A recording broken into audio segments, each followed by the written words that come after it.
E Saul lhe saiu ao encontro para o saudar. Então disse Samuel: o que fizestes?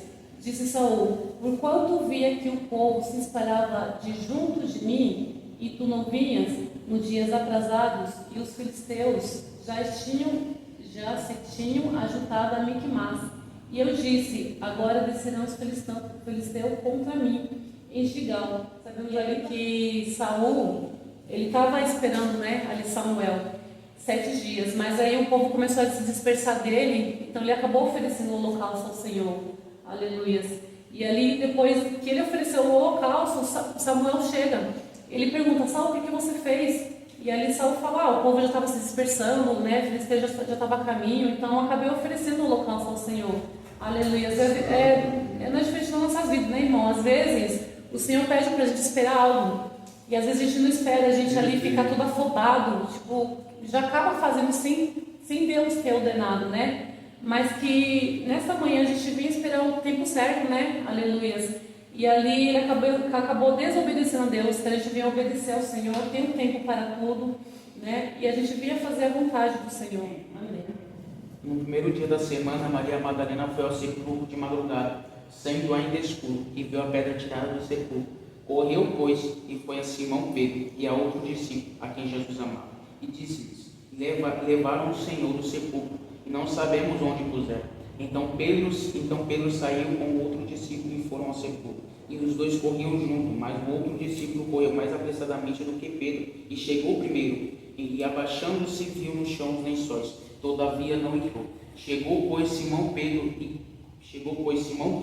que o seguia, e entrou no sepulcro, e viu no chão os lençóis, e que os lençóis que tinham estado sobre a sua cabeça não estavam com os lençóis, mas enrolados num lugar à parte. Então entrou também o outro discípulo, que chegaram primeiro ao sepulcro, e viu e creu, porque ainda não sabiam a Escritura, que era necessário que ressuscitasse dos mortos, tornando para si. Aqui o texto é muito claro, vai dizer da ressurreição de Jesus Cristo, que vai dizer no primeiro dia da semana, que era domingo, que ele ficou morto 3 dias, no terceiro dia ele ressuscitou. Então era domingo. E o texto vai dizer que no primeiro dia da semana, Maria Madalena foi até o sepulcro de madrugada e viu o sepulcro aberto e o lençol jogado, e o lençol enrolado na sua cabeceira.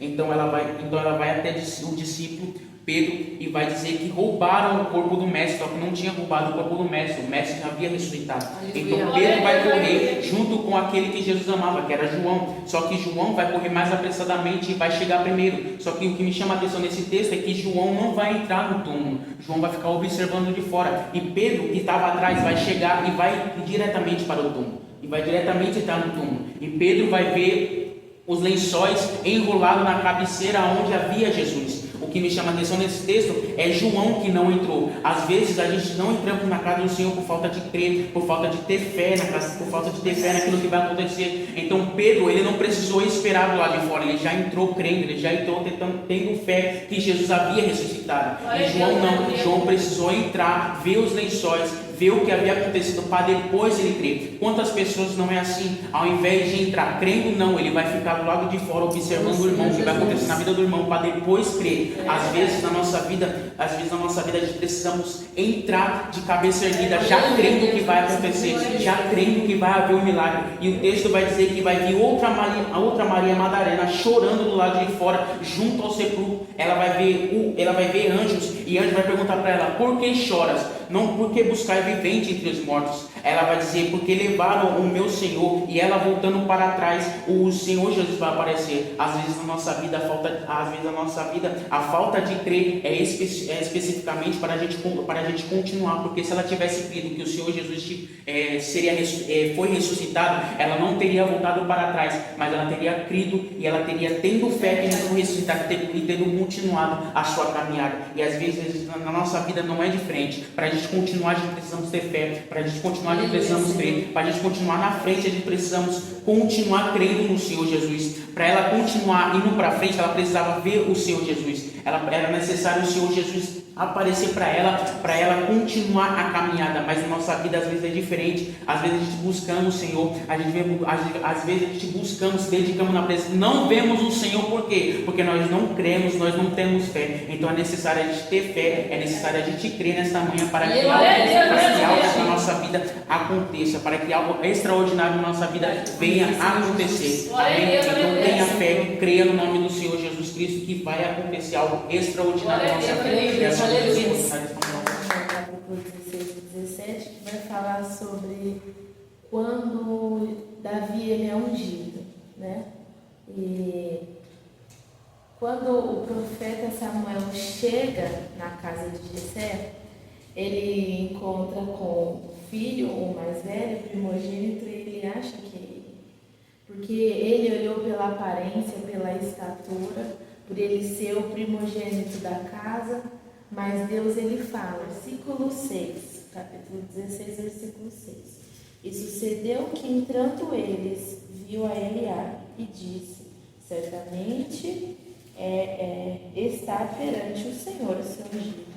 Porém o Senhor disse a Samuel, não atentes para a sua aparência, nem para a altura da sua estatura, porque eu o tenho rejeitado.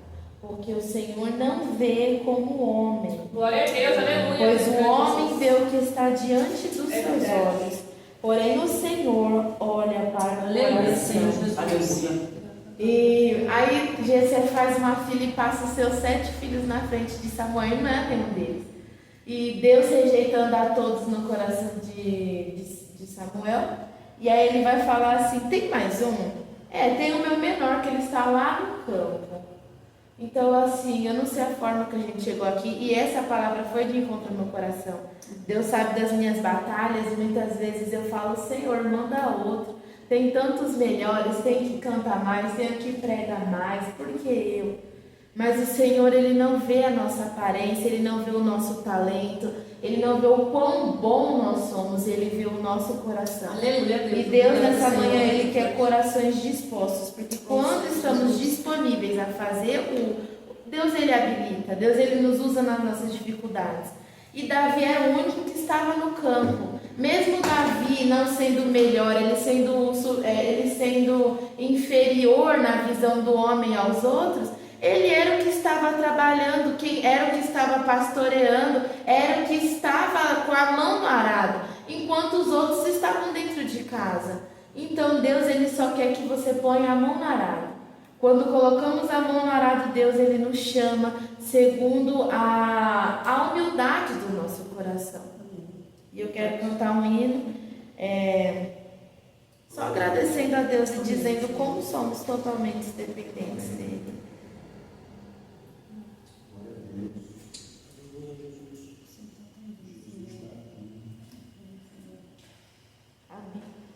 Seguro estou nos braços daquele que nunca me deixou. Seu amor perfeito sempre esteve repousando em mim. Glória a Deus, aleluia. E se eu passar pelo vale,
sei o que é que nos abate nessa manhã, cada um tem as suas batalhas.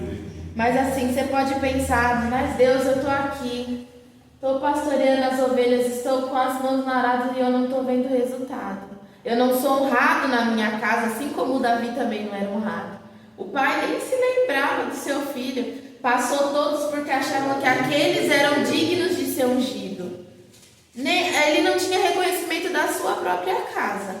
Só que enquanto você pode achar que Deus não está vendo, que você não é notado, que você não tem o reconhecimento que você acha que era devido em meio aos homens, Deus, Ele te vê. Ele te vê lá sozinho, no meio das ovelhas, onde ninguém te vê.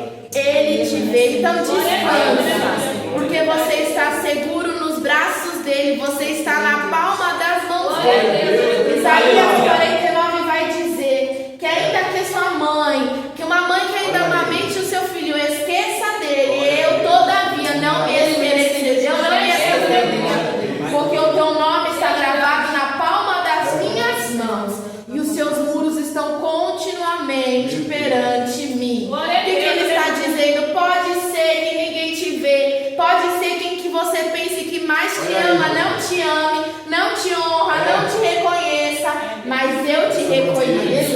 O teu nome está gravado na palma das minhas mãos, a sua vida está no meu controle e nada sai do meu controle. Operando eu, quem impedirá?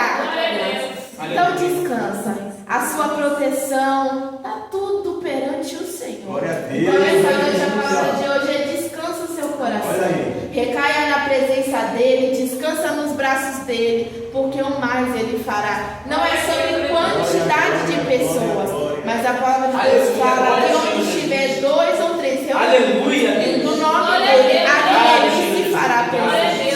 Eu agradeço a Deus. 1 Samuel capítulo 1, vamos ler o verso 11 e depois o 19.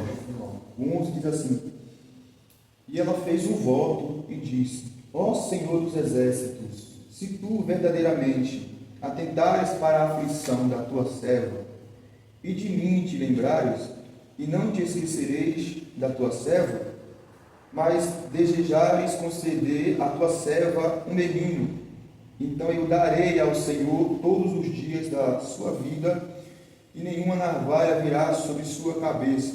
O 19 diz assim: E eles se levantaram cedo pela manhã, e adoraram diante do Senhor, e retornaram, chegaram à sua casa em Ramá, e Elcana conheceu Ana, sua esposa, e o Senhor lembrou de Ana. O verso 11 fala: Se o Senhor lembrar da tua serva, e o 19 fala: E o Senhor lembrou de Ana. Aleluia. Amém? Pode se assentar, irmão.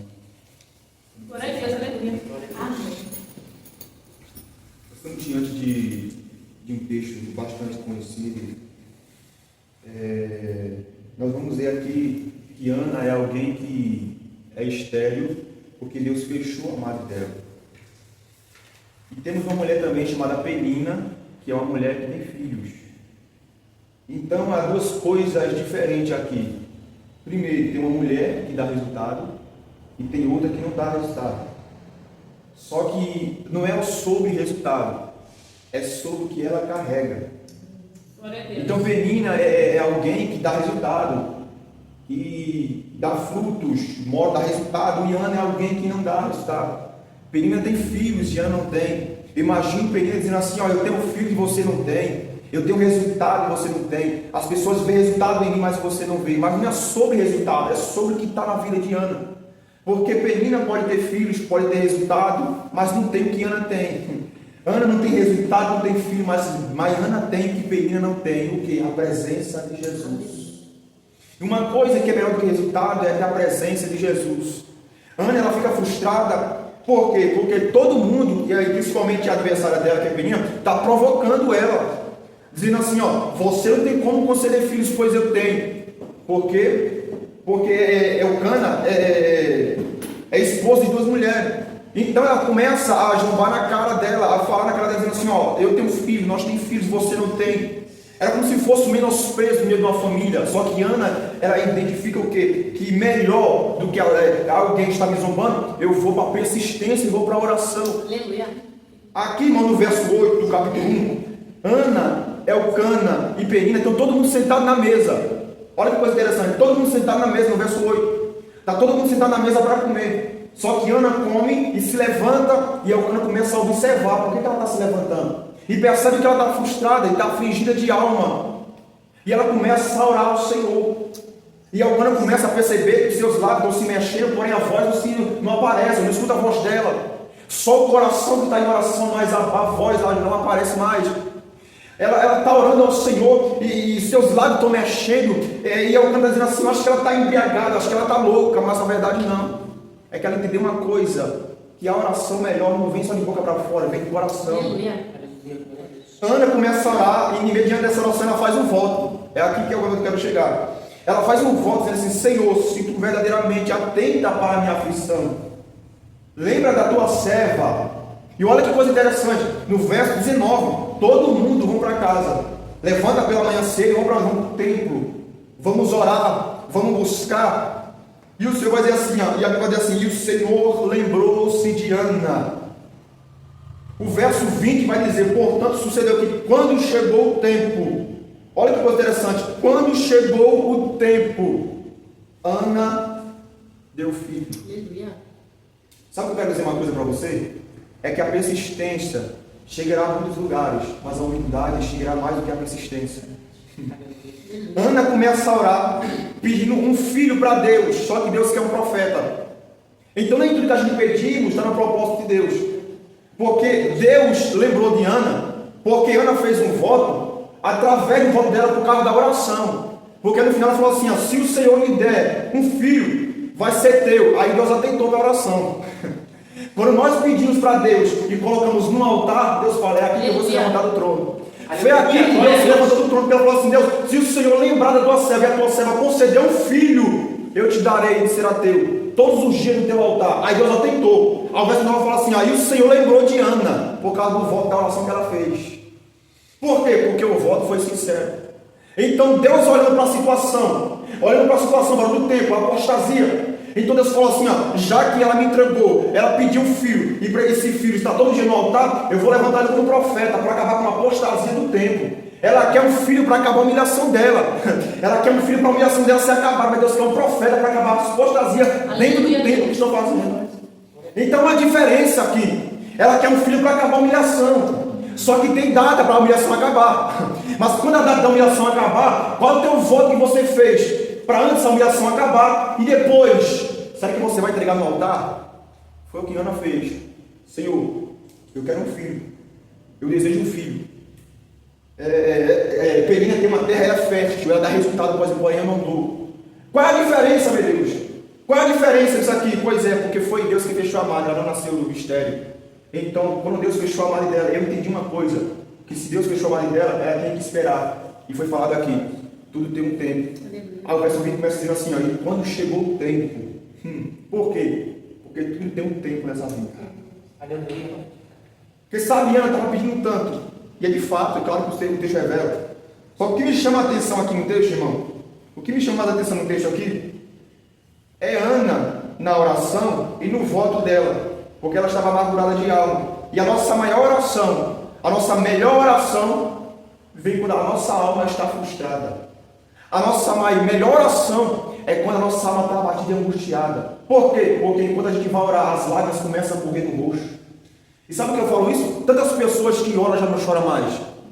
Quantas pessoas vêm para o culto já não choram mais por causa de Deus, por causa da circunstância. Mas Deus cria situações, Deus cria meios, Deus cria situações para a gente voltar a orar, mas se entregar para Ele. Por quê? Porque a dificuldade é o momento que a gente se entrega mais para Ele. Você já percebeu que está tudo bem, você não entrega por completo, mas quando vê uma necessidade, um processo, você se entrega para Ele, para Deus entrar no negócio. Então eu entendi uma coisa: a terra não produz resultado, porque Deus fechou a madre dela. Mas só que nessa manhã é tempo de gerar. É tempo de gerar. Não é gerar filho não, viu, irmão? É tempo de gerar. É tempo de gerar o teu milagre, aquele que aconteceu o teu milagre. Talvez você colocou projetos diante do Senhor Jesus nessa manhã, dizendo: Deus, eu quero passar numa faculdade, eu quero ter um emprego excelente, eu quero passar um ano maravilhoso, eu quero viver esse ano que eu não vivi ano passado. Talvez você projetou, mas esse ano vai ser o ano de você gerar o teu milagre, gerar aquilo que você precisa. Nessa manhã ele desceu aqui, nessa consagração, fazer para alguém: chegou o tempo de gerar, chegou o tempo de amadurecer, chegou o tempo de crescer. Eu vi a tua oração, eu vi o teu clamor. Descansa o teu coração, porque o tempo vai chegar, e o tempo já chegou. Começa a gerar o teu milagre, porque eu estou nesse negócio. Quando nós olhamos para Mateus capítulo 14, vamos enxergar uma coisa: Jesus chega para o deserto porque está triste, está batido e afligido de alma, porque João Batista morreu. E ao saber da notícia, ele pega um barco e vai sozinho lá para o outro lado, e os discípulos começam a observar. Jesus está no barco sozinho, para onde ele vai? Então começa a seguir Jesus pela cidade de Decápolis, começa a caminhar e começa a escutar Jesus lá no deserto. E o deserto é um lugar, varão, que não dá resultado, que não produz, porque é terra seca. É um lugar que não dá placa solar, está sobre o deserto, é muito quente, muito calor. É um lugar que não tem água, que não tem poço. Só que entendi uma coisa, que a fonte que jorra água viva estava no meio do deserto. Jesus chega no deserto, mesmo batido, os discípulos falam assim: ó, vão embora daqui porque o lugar é deserto. Eles estão com fome, mas vamos embora, vamos comprar alguma coisa, porque o lugar é deserto. Eles vão embora. Eu não vou sair daqui antes de alimentar o meu povo. Quantos pães ele tem? Traga aqui para mim, porque eu vou fazer o milagre da multiplicação para ele. Quando ele tem aqui, eu tenho aqui, senão 5 pães e 2 peixes, traga para mim. Por quê? Porque menosprezou o que já tinha. E o maior erro da gente é igual a Penina: ela zomba de uma pessoa que não tem nada. Só que o maior problema da gente está aí, é zombar de uma pessoa sendo que ela não tem nada, sendo que Deus pode tirar tudo de mim e entregar tudo para ela. Aí ela fala assim: ó, Senhor, o lugar é deserto, vamos embora daqui, aqui não produz nada. Observe que Jesus não chamou ninguém para o deserto, era o momento dele sozinho. Vamos embora daqui para o deserto, o lugar é deserto, o lugar que não dá plantação, não tem resultado, aqui o povo vai morrer de fome. O que vão fazer? Traz o que você tem, porque você está menosprezando o que você já tem. Traga para mim, porque eu vou fazer a noção da multiplicação aqui acontecer. Sabe, Deus está dizendo que é impossível para você, nada é impossível para mim. Traga para mim aqui que eu vou multiplicar. Tem 5.000 homens, fora mulheres e crianças, mas eu vou alimentar o meu povo. Glória a Deus. O lugar é deserto. E muitas das vezes, irmão, eu trago para o nosso dia de hoje, a gente começa a observar o cenário que a gente está vivendo, a situação que a gente está vivendo, e começa a achar a gente incapaz de conseguir, porque o lugar já não é favorável, o cenário já não é favorável, é desagradável, e a gente acha impossível de acontecer alguma coisa nesse lugar, acha impossível de acontecer um milagre nesse ambiente que a gente está, mas é nesse lugar que Deus vai usar você para um milagre ser gerado. Por quê? Porque não é o lugar que faz você, é você que faz o lugar. Quer uma coisa melhor? É você que tem que dar glória para sentir a presença, não é você sentir a presença para depois dar glória, é dar glória primeiro para receber a presença. É você que faz o lugar, é você que vai mudar o ambiente. Então Jesus mudou o ambiente aqui, o lugar é deserto. Por quê? Porque eu disse que não quer passar pelo deserto, não quer ter a convivência de deserto. Lembra de Moisés capítulo 3? Moisés está no deserto, é acostumado a ver a sarça pegar fogo, varão. Acostumado a ver a sarça pegar fogo, mas quando voltava a sarça consumia. Mas quer saber se Deus está na sarça? Não olha somente pelo fogo, olha para a resistência da sarça. Porque tem pessoas que olham pela habilidade, tem pessoas que olham a oratória do pregador, tem pessoas que olham como ela canta bem, mas não sabe por quê. Tem pessoas que já parou quando o luto bateu na porta, tem pessoas que já parou quando o processo chegou, tem pessoas que às vezes, por quê? Porque nunca esteve com Deus, sempre esteve na sarça, que o fogo a chama acende. Mas Jesus nunca esteve nessa sarça. Mas quer saber que Jesus está na sarça? Olha para aquela pessoa que mesmo sem força, mas vai lá cantar no altar, mesmo a casa bagunçada, mas está no culto dando glória, mesmo a família precisa de libertação, salvação, mas está indo na consagração. É nessa pessoa que Deus está na sarça, irmão. Então entenda uma coisa nessa manhã, se você vier aqui com um propósito, entenda uma coisa, não é o cenário que não é o cenário que vai te mudar, é você que vai mudar o cenário que você está vivendo. Não é o deserto, não é você que vai mudar esse lugar, mas no meio do deserto mesmo você vai acontecer o seu milagre, é no meio da porta que o milagre vai chegar, porque na hora da opressão é onde sai mais a entregação, na hora do processo é onde sai mais a entregação por completo para Deus, na hora do deserto é onde começa a gente mais entrega para Deus. Sabe como é que é a situação, irmão? É que quando bate a situação é o momento que a gente mais entrega uma adoração para Deus. Lembra de Jesus no Getsemane? Foi onde ele entregou mais para Jesus por completo. Deus, tira esse cálice de mim. Jesus se entregou por completo para Deus naquele momento. E os discípulos não conseguiram vigiar uma hora. E Jesus, sabendo que alguém ia subir no monte, ele ia pegar ele e ia prender ele. E Jesus já sabia o dia da sua morte. E Jesus, sabendo que alguém ia chegar no monte, ele começa a chorar e começa a dizer assim: Senhor, retira de mim este cálice. Sabe o que era isso? Era a entregação dele que era maior. Foi a maior entregação dele, foi no Getsemane. O seu suor foi como sangue. Imagina a agonia que ele estava passando naquele momento. E alguém chegou e falou assim: é tu que é o mestre? Ele fala assim: tu falas que eu sou. Pois é, eu sou. Alguém se assusta e começa a cair no chão como morto, porque vê Jesus e sabe que Jesus é o mestre. Sabe o que me chama a atenção? É que prenderam Jesus. Aí Pedro pega a espada, corta a orelha de Malco e fala assim: ó, Pedro, eu não vim para matar ninguém, eu vim para salvar aquele que estava perdido. Aí pega a orelha dele e coloca no mesmo lugar. Prenderam Jesus. Mas só que lembra quando Jesus está preso? E quando Pedro começa a estar na porta do templo e começa a ver o povo de uma fogueira reunido, todo mundo sentado, ele fala assim: ó, tu é um igual a ele, você faz parte dele. Por quê? Porque você veste como ele, você fala como ele, você anda como ele, tem um comportamento como ele. Só que tem um porém: o povo enxergaram de fora da vida de Pedro, só que dentro mal sabia eles que Pedro já tinha negado Jesus. Nesse momento Pedro fala assim: ó, eu não conheço, não sei quem ele é. Nesse momento, irmão, Jesus olha nos olhos de Pedro. Imagina esse olhar, varão, Pedro e Jesus. Porque antes Pedro falou assim: ó, eu não vou te deixar, para onde o Senhor for, eu vou ir também. Jesus falou assim: antes que o galo cante 3 vezes, tu me negarás. Nesse momento o galo cantou. Imagina o olhar de Pedro com Jesus, cravado. Imagina Jesus dizendo assim: Pedro, eu sabia que tu ia fazer isso, Pedro. Eu sabia que tu ia me trair. Eu sabia que tu ia me negar. Pedro naquele momento sai amargurado de alma. Só que tem um porém. Lembra quando Pedro está dentro do barco, pescando, lavando as redes? Jesus chegou. Porque Jesus sabia, irmão, que Pedro ia negar ele. Mas era necessário Jesus ir marcar encontro com Pedro. Porque Pedro é importante. Aí Jesus está na beira da praia, Pedro pescando, lavando as redes. E Jesus fazendo assim: ó, joga na direita. E alguém dizendo assim: eu acho que alguém está lá fora, está falando alguma coisa. Só que alguém reconhece e fala assim: ó, é Jesus. Jesus fala assim: ó, joga na direita. Imagina o encontro maravilhoso que ele teve com Jesus. Quando ele pega, irmão, estava lavando as redes todas, já para lá, abandonar tudo. Teve uma noite absurda de não pegar nada, não ter resultado. Só que Pedro de manhã está lavando as redes. Eu imagino uma manhã como essa, lavando as redes e dizendo assim: agora eu vou largar não somente a rede, mas também vou sair do barco. Porque quem lava a rede está intuito de sair do barco também. Porque quem está no barco está pronto para pescar. E quem não pesca, sai do barco. Imagina o Pedro dizendo assim: ó, eu vou lavar as redes e vou sair do barco. Já que não peguei nada, eu vou fazer o que do barco sem pescar. Então eu vou lavar as redes e vou sair do barco para fora. Só que nesse momento Deus chega e ensina para Pedro uma coisa: Pedro, o barco é necessário você estar dentro, e a rede também é necessária. Porque dentro do barco é o batalhão. As redes é você que vai lançar e vai não pescar peixe, mas vai pescar almas para mim. Nesse momento, Pedro entendeu uma coisa. Pedro entendeu uma coisa nesse momento, e guarda isso. E quando eu estou no barco e quando eu não vejo resultado, eu sei o porquê que está acontecendo. Porque falta alguém dá uma ordenância, uma palavra de ordenância para onde eu tenho que jogar a minha rede. Aí Pedro joga a rede, pega os peixes. Sabe o que eu quero dizer nessa manhã, irmão? O que eu quero dizer nessa manhã é que mediante a situação, é que mediante o processo, a gente pensa, esqueci até o seu nome, sangue de Cíntia. É que mediante o processo, mediante as lutas, a gente pensa que não vai ter resultado. E mediante a opressão, a gente pensa que não vai ter resultado. No pior momento da nossa vida, a gente pensa assim: agora não vai ter resultado mais. Só que o que é mais interessante aqui é que nossos olhos já estão tampados, não conseguem mais enxergar o nosso futuro.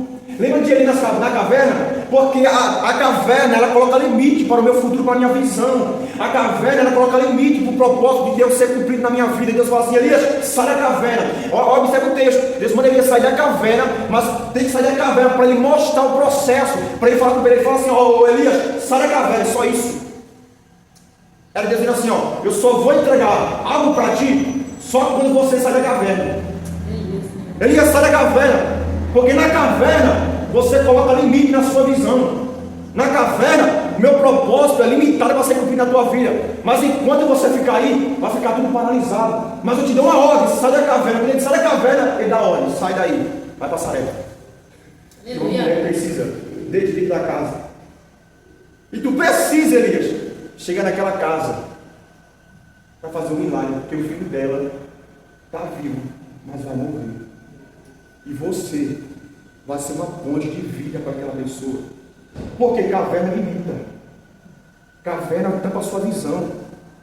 Como assim? Ficar só sentado na cadeira e não querer nada, tampa a sua visão. Imagina um povo com visão, varão. Fora da caverna, com visão, e você dentro da caverna, sem ter visão nenhuma. Por um tempo você não vai conseguir enxergar mais onde as pessoas estão. Por um tempo você não vai conseguir onde as pessoas já estão, porque já evoluíram há muito tempo e você está na caverna. Sabe por quê? Já dizia Charles Spurgeon, Elias já havia vencido o inimigo. Elias estava com medo de um inimigo que já havia vencido há muito tempo. Estava com medo de morrer por causa da mulher, ainda na caverna. Aí ele fala assim, Elias estava com medo de um inimigo que já havia vencido há muito tempo. Como que alguém está com medo da morte, sendo que chegou 50 profetas a ele, para buscar ele, o cara ora a Deus, desce fogo do céu, mas por causa de uma mulher, o cara vai para uma caverna, com medo de morrer. Aí começa a pedir a morte. Deus, tira a minha vida. E é o intuito de alguém falar que eu dessa manhã. Não tirar a morte. Você vai entender onde eu quero chegar. Ele está dizendo assim, ó, Deus, tira a minha vida. Porque eu? Tem muitas pessoas lá, 7.000 pessoas que não dobraram o joelho diante de Baal, mas ainda tem remanescente lá. Por que tem que ser eu? Tira a minha vida, me mata, eu não quero mais isso. Aí Deus fala assim, é nesse momento, então, Cíntia, que encerra o ministério profético de Elias. Ele fala assim, vai ungir Jezreel e ungir Eliseu como profeta. Porque agora você vai servir para ser o mensageiro da minha palavra. O profeta agora vai ser Eliseu. Israel vai ser rei. E você vai ser como ministro da minha palavra. Olha aqui, tem pessoas melhores que você, irmão. Tem pessoas que cantam melhor. Tem pessoas que falam melhor que você. Tem pessoas que têm uma oratória melhor. Tem pessoas que têm um comportamento melhor. E você se pergunta, Deus, por que o Senhor me chamou? Sabe que tem muitas pessoas melhores do que eu. Deus, por que o Senhor me deu essa posição? Sempre tem pessoas melhores, mais capacitadas do que eu. Como é que o Senhor colocou, assim, como é que Deus colocou você numa consagração, sendo que tem pessoas melhores, capacitadas que você, e você fala assim, Deus, por que eu? Agora, tem pessoas que pregam mais melhor do que você, tem pessoas que pregam mais melhor do que eu, e você pergunta, Deus, por que me escolheu? Por que eu? Eu não sei falar, eu falo meio bagunçado, às vezes eu me erro todo no meio do caminho, por que o Senhor me escolhe? Deus, por que o Senhor me chama para louvar na consagração, na harpa? Por que o Senhor me chama para louvar, sair para ir louvando? Por que eu? Porque Deus sabe quem escolheu, irmão. Glória a Deus, aleluia. Deus mesmo sabendo que Judas ia trair, mas mesmo assim escolheu ele. Deus nunca errou quando te escolheu. E quando ele fala que é você mesmo que tem que ser. Por quê? Porque talvez para as pessoas é um improvável, mas para Deus é um escolhido. Glória a Deus. Então leva essa frase para o teu coração. Eu sou improvável, mas um escolhido diante de Deus. Moisés, antes de ir para o meio de libertar o povo, era um improvável, mas era um escolhido diante de Deus. Vai lá, Moisés, é você mesmo. Davi estava no campo cuidando de ovelha. É um improvável, mas é um escolhido. Não é o que as pessoas vão achar melhor, se ela tem capacidade, não. É o que está dentro do nosso coração. É você mesmo. Você tem capacidade, você tem que evoluir. É você mesmo que Deus chamou você. Então pare de se achar incapaz. Pare de se achar incapaz de conseguir as coisas. É você mesmo. Se Deus deu uma posição, se Deus falou que você vai ser, é você que vai ser. E ninguém vai tirar isso de você. Porque você é improvável para alguém, mas um escolhido para Deus. Quem sabe você se acha tão incapaz, irmão, e fala assim, meu Deus, tem pessoas que olham assim para mim, eu já não quero mais, eu quero desistir. Não, irmão, não vai pelo que as pessoas vão dizer, vai pelo que Deus vai falar sobre você. Não é as pessoas que vai determinar o teu futuro, é a palavra de Deus que vai determinar o teu futuro. As pessoas têm um problema assim, de definir o futuro de alguém só por causa de um momento. As pessoas olham a pessoa no ponto de cachaça lá na adega lá e definem o futuro dela. Vai ser com o pai, vai ser com a mãe, vai ser com o sobrinho, vai ser com o tio. Não, o futuro dele só quem sabe é Deus. É verdade. O mal das pessoas é isso, olhar para o erro que aconteceu agora e definir o futuro dele. É um empregador que caiu em adultério? Pois é, nunca mais vai ser pregador porque caiu. Vai não, irmão. A tua palavra é palavra de maldição. Esse ano caiu elevado, Davi errou, Davi pecou. Mas mesmo assim voltou para Deus de novo. Falou, Deus, tira de mim carro, casa, palácio, tira o trono, mas não tira de mim a tua presença. Aleluia, Senhor. Qual é a diferença de Saul para Davi? Davi, ele largou a presença para ficar com o trono. Davi abandonou o trono para ficar com a presença. Há uma diferença muito grande. Enquanto Saul queria cargo, queria sua posição, queria o trono, Davi falou assim, ó, tira tudo de mim, só não tira de mim a tua presença. Por quê? Porque quando Saul escolheu o trono, perdeu o reino. Aí sabe para onde ele foi buscar? Foi buscar Davi. Tem alguém aqui que canta bem? que tem uma voz diferenciada, uma pessoa de Deus, presença de Deus. Alguém falou assim, ó, tem um que tem habilidade de cantar bem, porém, cheio de Deus, chama ele. Sabe o que eu entendi? Saul não estava atrás de alguém que é habilidoso. Saul não estava atrás de alguém que canta bem. Saul estava atrás de alguém que tinha algo diferente dentro dele. Aí Davi naquele momento vai lá. Não só cantar, não só para mostrar habilidade, mas porque a presença de Deus está nele. E ele vai para mudar a vida de Saul. Para expulsar aquele espírito perturbado que está dentro dele. Não por causa da voz bonita dele. Não porque ele toca bem. Mas porque a presença está nele. Quando a presença de Deus está sobre mim, irmão. Isso aqui é resumindo a mensagem. Quando a presença de Deus está sobre mim, eu mudo o ambiente. As pessoas mudam. Por quê? Porque quando a pessoa é cheia de Deus, não é o lugar que muda ela. Não é o lugar que vai influenciar ela. É ela que vai influenciar o lugar. É ela que vai influenciar o trabalho dela, a faculdade dela, a casa dela. É ela que vai influenciar. Porque quem é cheio da presença, irmão, muda o ambiente. Amém? Fica de pé, irmão.